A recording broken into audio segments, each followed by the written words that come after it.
ദൈവത്തിന്റെ അതിപരിശുദ്ധമായ നാമം വാഴ്ത്തപ്പെടുമാറാകട്ടെ. ഈ പ്രഭാത ജാഗരണ ശുശ്രൂഷയിൽ ദൂരത്തും ചാരത്തുമായി ഞങ്ങളെ ശ്രവിക്കുന്ന എല്ലാ ദൈവമക്കൾക്കും വീണ്ടും വരുന്നവരായ യേശു ക്രിസ്തുവിന്റെ നാമത്തിൽ സ്നേഹവന്ദനങ്ങളെ അറിയിക്കുന്നു.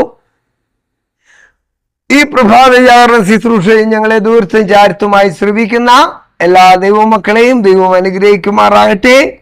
അനുഗ്രഹിക്കപ്പെട്ട ഒരു പ്രഭാതം നിങ്ങൾക്കുണ്ടാകട്ടെ എന്ന് ആത്മാർത്ഥമായി പ്രാർത്ഥിക്കുകയും ആശംസിക്കുകയും ചെയ്യുന്നു. ദൂരത്തും ചാരത്തുമായി ഞങ്ങളെ ശ്രവിക്കുന്ന ഏവരോടുമുള്ളതായ നന്ദിയും കടപ്പാടും ഇത്തരണത്തിൽ ഞങ്ങൾ അറിയിക്കുകയാണ്. ഇത് നിങ്ങളുടെ ആത്മീയ ജീവിതത്തിലുള്ള ഒരു അനുഗ്രഹത്തിന് കാരണമായി തീരട്ടെ എന്ന് പ്രാർത്ഥിക്കുകയും ആശംസിക്കുകയും ചെയ്യുകയാണ്. ഇന്ന് നമുക്ക് വായിച്ചു കേൾപ്പാനുള്ളത് ആത്മാവിന്റെ വിലയെ വ്യക്തമാക്കുക. അത് ഇവിടെ അതിന്റെ മനഃപ്പാഠവാക്യമായി നൽകിയിരിക്കുന്നത് നിന്നെ തന്നെയും ഉപദേശത്തെയും സൂക്ഷിച്ചു കൊള്ളുക, ഇതിൽ ഉറച്ചു നിൽക്കുക. അങ്ങനെ ചെയ്താൽ നീ നിന്നെയും നിന്റെ പ്രസംഗം കേൾക്കുന്നവരെയും രക്ഷിക്കും. 1 തീമോഥെയോസ് 4:16. ദൈവത്തോട് കണക്ക് ബോധിപ്പിക്കുവാൻ ഓരോരുത്തർക്കുമുള്ള കടപ്പാട് ബോധ്യപ്പെടുത്താൻ നമ്മുടെ സഹോദരിമാർക്ക് വേണ്ടി നിങ്ങൾ ചെയ്യുന്ന വേല നല്ലതും അത്യാവശ്യവുമാണ്. ഏറെക്കാലം അത് അവഗണിക്കപ്പെട്ടിരുന്നു. പക്ഷേ ഈ വേല ഇപ്പോൾ വളരെ വ്യക്തമായി ക്രമീകരിക്കപ്പെട്ടിരിക്കുന്നത് കൊണ്ട് അത് ലളിതവും കൃത്യവുമാണ്. ആകയാൽ ഭവനത്തിലെ അത്യാവശ്യമായ കർത്തവ്യങ്ങൾ അവഗണിക്കപ്പെടാതെ വളരെയേറെ ബുദ്ധിയോടും കാര്യക്ഷമമായും നിർവഹിക്കപ്പെടാൻ ഇപ്പോൾ സാധ്യമാണ്. ആത്മാവിന്റെ വില വേണ്ടതുപോലെ മനസ്സിലാക്കാത്തവരെ അതിൽ നിർബന്ധിക്കുവാൻ നമ്മെ കൊണ്ട് കർത്താവ് ആഗ്രഹിക്കുന്നു. നമുക്കറിയാം, ആത്മാവിനെ അനുസരിച്ച് നടക്കാം, എന്നാൽ നാം ജഡത്തിന്റെ പ്രവൃത്തി നിവർത്തീകരിക്കുകയില്ല. എന്താണ് ഈ വാക്കുകൊണ്ട് അന്വർത്ഥമാക്കുന്നത്? നമുക്കറിയാം, ഇന്ന് ലോകത്തിൽ അനേക ആത്മാക്കളുണ്ട്. ഇന്ന് ലോകത്തിൽ അനേക പ്രോഗ്രാമുകൾ നാം അനുദിനം വാർത്താ മാധ്യമങ്ങളിലൂടെ ആയാലും മറ്റുള്ളതായ ലൈവായിട്ടുള്ള പ്രോഗ്രാമുകളിലൂടെ ആയാലും കണ്ടുകൊണ്ടിരിക്കുന്നവരാണ്. എന്താണ് ആത്മാവിന്റെ വിലയെ അറിയുക എന്ന വാക്കുകൊണ്ട് അന്വർത്ഥമാക്കുന്നത് എന്ന് ചോദിച്ചാൽ, ലോകത്തിൽ കാണുന്ന സകല കാര്യങ്ങളും ദൈവദത്തമാണെന്ന് ആരും ചിന്തിച്ചു പോകരുത്. വേദപുസ്തകം പറയുന്നു, സാത്താൻ താനും വെളിച്ച ദൂതന്റെ വേഷം ധരിക്കും. ഇന്ന് നമുക്കറിയാം, ആയിരക്കണക്കിന് ശുശ്രൂഷകൾ നമ്മുടെ പ്രാന്തപ്രദേശങ്ങളിൽ, ഈ തിരുവല്ല പട്ടണത്തിന്റെ പ്രാന്തപ്രദേശങ്ങളിൽ ആയിരക്കണക്കിന് ശുശ്രൂഷകൾ നടന്നുകൊണ്ടിരിക്കുന്നതായ കാഴ്ചപ്പാടുകൾ നാം അകലെയും ദൂരത്തുമൊക്കെ ആയിട്ട് കണ്ടുകൊണ്ടിരിക്കുന്നതാണ്. എന്നാൽ എന്താണ് ഇതിന്റെയൊക്കെ പ്രത്യേകത? വേദപുസ്തകം പറയുന്നു, ഏതാത്മാവിനെയും വിശ്വസിക്കാതെ, ഹല്ലേലൂയ, ആത്മാക്കൾ ദൈവത്തിൽ നിന്ന് ഉള്ളത് എന്ന് പരിശോധിപ്പീൻ. Praise the Lord. എന്താണ് ഏതാത്മാവിനെയും വിശ്വസിക്കരുതെന്ന് പറയുവാനുള്ള കാരണം? വ്യാജാത്മാക്കളുടെ വലിയൊരു കൂട്ടരങ്ങ് ഈ ലോകത്തിൽ നടക്കുന്നുണ്ട്.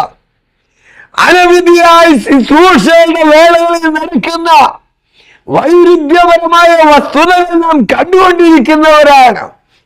അതുകൊണ്ടാണ് പറയുന്നത്, ആത്മാവിന്റെ വിലയെ തിരിച്ചറിയണം, വ്യക്തമാക്കണം. വേദപുസ്തകം പറയുന്നു, അപ്പോസ്തലനായ പൗലോസ് തന്റെ ലേഖനത്തിൽ പറയുന്നു, സത്യത്തിന്റെ ആത്മാവ് വരുമ്പോൾ അവൻ നിങ്ങളെ സകല സത്യത്തിലും വഴി നടത്തും. അപ്പം വ്യാജത്തിന്റെ ആത്മാവും ഉണ്ട്, സത്യത്തിന്റെ ആത്മാവും ഉണ്ട്. വേദപുസ്തകം സത്യങ്ങളെ മാറ്റിക്കൊട്ടി പഠിപ്പിച്ചിട്ട് ഇതിങ്ങനെയാണെന്ന് പറയുന്നതല്ല യാഥാർത്ഥ്യം. വേദപുസ്തകത്തിലെ ഓരോ വള്ളിക്കെങ്കിലും പുള്ളിക്കെങ്കിലും ഒരു നാളും മാറ്റം വരത്തില്ലെന്ന് പറയുമ്പോൾ ഇതിനെ മാറ്റിക്കൊട്ടി പഠിപ്പിച്ച് എന്തും കാട്ടിക്കൂട്ടാമെന്നുള്ളതായ തന്റെ ഇടത്തോടെ ഇറങ്ങിത്തിരിക്കുന്ന സമൂഹത്തെ നമുക്ക് കാണുവാൻ കഴിയും. എന്ത് വ്യാജവാർത്തകളും പരത്തുന്ന, ഞാൻ ഈ അടുത്ത കാലത്ത് നമ്മുടെ മാധ്യമങ്ങളിൽ ഞാൻ വളരെ സ്നേഹിക്കുന്ന, എനിക്ക് അദ്ദേഹവുമായിട്ട് വലിയ പരിചയമൊന്നുമില്ല, എന്നാൽ അദ്ദേഹത്തോട് ഇഷ്ടമാണ് എനിക്ക്. ഞാൻ അദ്ദേഹം പറയുന്ന ചില ആശയവിനിമയങ്ങളും കാര്യങ്ങളും ഒക്കെ കേൾക്കാറുണ്ട്. ഇന്ന് ലോകത്തിൽ നമുക്കറിയാം ക്രൈസ്തവ സമൂഹത്തിനെതിരെ ഒരു വലിയ ഒരു യുദ്ധം നടന്നുകൊണ്ടിരിക്കുകയാണ്. ക്രിസ്ത്യാനികളെ ഒന്നടങ്കമായി തല്ലിക്കൊല്ലുകയും ഇല്ലാതെയാക്കുകയും ചെയ്യുന്ന ദയനീയമായ കാഴ്ചകൾ അവിടെ വിടങ്ങളിലായി നാം കണ്ടുകൊണ്ടിരിക്കുന്നവരാണ്. പക്ഷേ ഇതിനെതിരെ പ്രതികരിക്കുന്ന ഒരു സമൂഹത്തെ ഞാൻ കണ്ടു. ഞങ്ങൾ ഒറ്റക്കെട്ടായി നിന്ന് അതിനെതിരെ ചെറുത്തു നിൽക്കുമെന്ന് പറഞ്ഞ വീറും വാശിയും പ്രകടമാക്കുന്ന ദൈവദാസന്മാരുടെയും ദൈവമക്കളുടെയും ഒരു വലിയ പട്ടിക കാണുവാൻ തക്കവണ്ണം സാധിക്കും. എന്താണ് ഇതിന്റെ പിന്നിലുള്ള ചേതോ വികാരം എന്ന് പറയുന്നത്? അപ്പോസ്തലനായ പൗലോസിന്റെ ലേഖനങ്ങളൊക്കെ വളരെ വ്യക്തമായി പഠിച്ചാൽ അദ്ദേഹം വളരെ പാരമ്പര്യമുള്ള, അദ്ദേഹം തന്നെ അദ്ദേഹത്തിന്റെ കാര്യം പറയുന്നുണ്ടോ, ഞാൻ എബ്രായനിൽ നിന്ന് ജനിച്ച എബ്രായനാണ്. അങ്ങനെ ഒരു വലിയ പാണ്ഡിത്യം അദ്ദേഹത്തിനുണ്ട്. ന്യായപ്രമാണം സംബന്ധിച്ച് ഗമാലിയന്റെ കാൽക്കീഴിൽ നിന്ന് ന്യായപ്രമാണ പുസ്തകം കാണപ്പാടും പഠിച്ചവനാണ്. അനേകമായി യോഗ്യതകൾ എടുത്തു കാണിക്കുവാൻ പൗലോസിനുണ്ട്. എന്നാൽ അദ്ദേഹം പറഞ്ഞ ഒരു വാക്ക് ഇത്തരണത്തിൽ വളരെ അന്വർത്ഥമാണെന്ന് പറയാതിരിക്കാൻ കഴിയില്ല. എനിക്ക് ലാഭമായിരുന്നതൊക്കെയും ഞാൻ ക്രിസ്തു നിമിത്തം ഛേദമെന്ന് എണ്ണുന്നു. അങ്ങനെയെങ്കിൽ എന്നെ കേൾക്കുന്ന ദൈവത്തിന്റെ വൈദ്യരെ, സത്യത്തിന്റെ ആത്മാവിനാൽ നയിക്കപ്പെടുവാൻ പൗലോസ് ശ്ലീഹ പ്രാപ്തനായപ്പോൾ ആ സത്യത്തിന്റെ ആത്മാവിന് വിധേയപ്പെട്ടുകൊണ്ട് പീഡനമോ കഷ്ടമോ പ്രയാസമോ നിരാശയോ അടിക്കടി വന്നപ്പോഴും, കപ്പൽ ഛേദത്തിൽ ഏർപ്പെട്ടപ്പോഴും, അടിമകളായി ബന്ധിക്കപ്പെട്ടപ്പോഴും ഇതിനൊന്നുമെതിരെ യാതൊരു പ്രഹരങ്ങളും അവിടെ ഇവിടെ ഒന്നും കാണിച്ചില്ല. മൈക്ക് കെട്ടി വലിയ ആഘോഷങ്ങൾ നടത്തിയില്ല, വെല്ലുവിളികൾ നടത്തിയില്ല. എന്ത് ചെയ്തതെന്ന് അറിയാമോ? എല്ലാ പ്രശ്നത്തിന്റെയും മുൻപിൽ നമുക്കറിയാം, ആ ജയിലറയ്ക്കകത്ത് അപ്പോസ്തലനായ പൗലോസും ശീലാസും ബന്ധനസ്ഥരായിരിക്കുമ്പോൾ അവർ ചങ്ങലയ്ക്ക് ഉള്ളിൽ ധരിക്കപ്പെട്ടവരായി അത് പീഡനം ഏറ്റുവാങ്ങി ജയിലറയ്ക്കകത്ത് കിടക്കുമ്പോൾ അവർ ദൈവത്തെ പാടി ആരാധിക്കുവാനിടയായി. എന്താണെന്നറിയാമോ? അന്നത്തെ നിയമ തത്വ സംഹിതകൾക്കെതിരെ പ്രതികരിക്കുവാനായിട്ടുള്ളതായ സാധ്യതകൾ ഇല്ലാത്തത് കൊണ്ടല്ല, ഇതൊന്നുമല്ല ഇന്നത്തെ ലോകത്തിൽ ആവശ്യമായിട്ടുള്ളത്. ക്രിസ്തുയേശുവിലുള്ള പാപം തന്നെ നിങ്ങളിലും ഉണ്ടായിരിക്കണം. ഹല്ലേലൂയ. ആ ഫിലിപ്പിയ ലേഖനത്തിൽ പറയുന്നു, അവൻ ദൈവരൂപത്തിൽ ഇരിക്കെ ദൈവത്തോടുള്ള സമത്വം മുറുകെ പിടിച്ചു കൊള്ളണമെന്ന് വിചാരിക്കാതെ ദാസരൂപം എടുത്തു. അങ്ങനെയാണെങ്കിൽ എന്നെ കേൾക്കുന്ന ദൈവത്തിന്റെ വൈതലേ, ഈ ആത്മാവിന്റെ ആ ഒരു വിലയെ വ്യക്തമാക്കേണ്ടത് ആവശ്യമാണ്. സത്യത്തിന്റെ ആത്മാവിനെ പ്രാപിക്കണം ദൈവമക്കൾ. പലർക്കും പലവിധമാവുന്ന ആശയങ്ങളും ആശയവിനിമയങ്ങളൊക്കെ ഉണ്ടാകാം. പക്ഷെ ഒരു കാര്യം പറയുന്നു, യെശയ്യാപ്രവാചകൻ പറയുന്നത്, യഹോവയെ കാത്തിരിക്കുന്നവർ ശക്തിയെ പുതുക്കും, അവർ കഴുകന്മാരെ പോലെ ചിറകടിച്ചു വരും. അതുകൊണ്ട് സത്യത്തിന്റെ ആത്മാവിനെ പ്രാപിക്കുവാൻ ആവശ്യമായിരിക്കുന്ന തത്വസംഹിതകളെ ഏറ്റുവാങ്ങിക്കൊണ്ട് ക്രിസ്തുവിനെ അനുഗമിക്കുവാൻ, ക്രിസ്തുവിനെ പിന്തുടരുവാൻ, ക്രിസ്തുവിന്റെ സാക്ഷികളായി തീരുവാൻ ദൈവം വിളിക്കുകയാണ് നമ്മെ. എന്റെ പിതാവിനാൽ അനുഗ്രഹിക്കപ്പെട്ടവരെ വരുവീൻ, ലോക സ്ഥാപനത്തിന് മുൻപേ നിങ്ങൾക്കായി ഒരുക്കിയ രാജ്യം അവകാശമാക്കിക്കൊള്ളുവീൻ.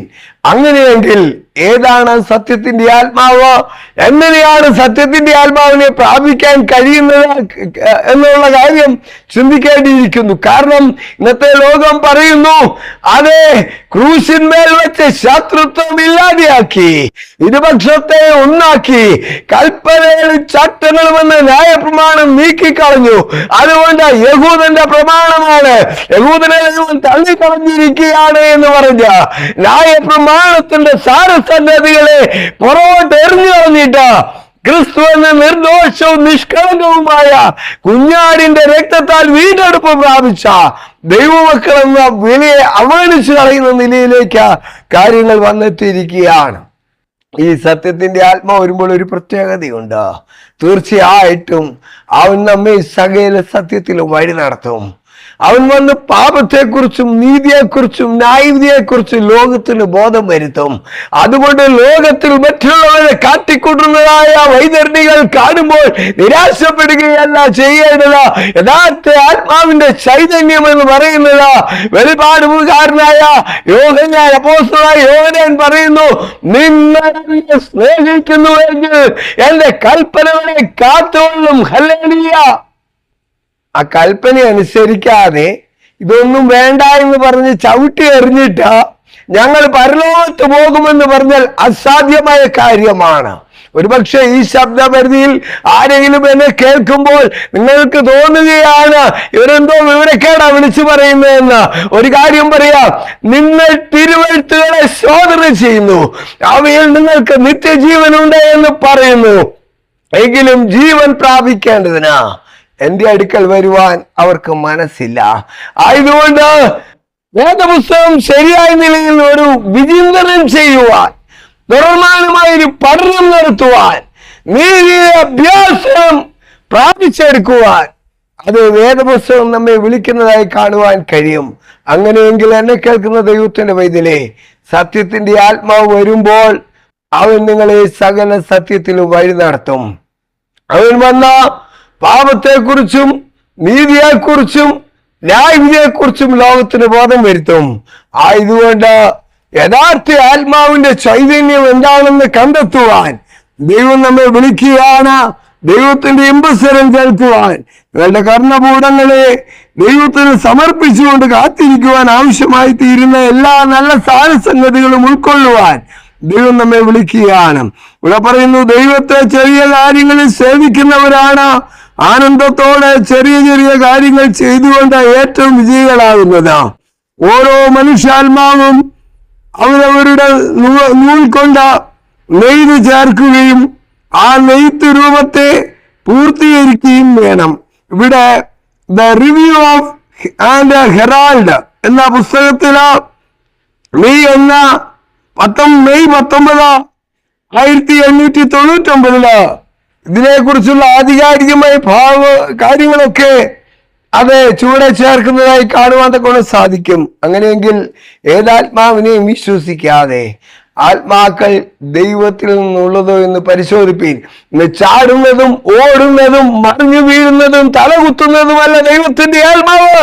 സുബോധത്തിന്റെ ആത്മാവിനെ പ്രാപിച്ചുകൊണ്ട് പാപത്തിന്റെ വഴികൾ വിട്ടുതിരിഞ്ഞുവേണ്ട, പാപത്തിന്റെ ചെയ്തികൾ വിട്ടുതിരിഞ്ഞുവേണ്ട, പാപത്തിന്റെ അധാർമികതയിൽ നിന്നും നിത്യതയുടെ അവകാശികളായി തീരുവാൻ എല്ലാ സൗഭാഗ്യങ്ങളും ദൈവം തരട്ടെ എന്ന് ആത്മാർത്ഥമായി പ്രാർത്ഥിച്ചുകൊണ്ട് ഈ പ്രഭാത ജാഗരണ ശുശ്രൂഷ നിങ്ങളുടെ ആത്മീയ നന്മയ്ക്കും അഭിവൃദ്ധിക്കും അനുഗ്രഹത്തിനും കാരണമായി തീരട്ടെ എന്ന് പ്രാർത്ഥിച്ചുകൊണ്ട് ഞാൻ എൻ്റെ വാക്കുകൾക്ക് വേഗത്തിൽ വിരാമം കുറിക്കുന്നു. ദൈവം നമ്മെ അനുഗ്രഹിക്കുമാറാകട്ടെ. ആമേൻ. നമുക്കൊരു വാക്ക് പ്രാർത്ഥിക്കാം. നിത്യനും മഹാപരിശുദ്ധനും സ്നേഹസമ്പൂർണനുമായ ദൈവമേ, ഈ ശബ്ദപരിധി ഞങ്ങളെ ശ്രവിച്ച എല്ലാ പ്രിയപ്പെട്ടവർക്കുമായി സ്തോത്രം.